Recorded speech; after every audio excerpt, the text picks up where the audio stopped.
This video shows part 2 of image data management, how to find any images on your PC.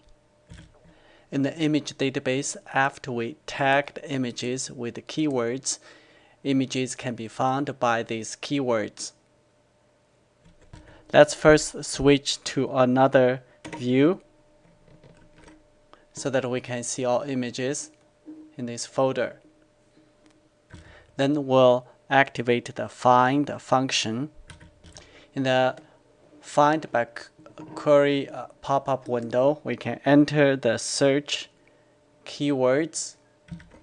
I enter the liver, malignant neoplasm, and malignant separated by semicolon, and then click OK. As shown here, there are 272 files in the computer that meet this search criteria. Now let's view one of them by double-click on that. This is image data management in database in a nutshell.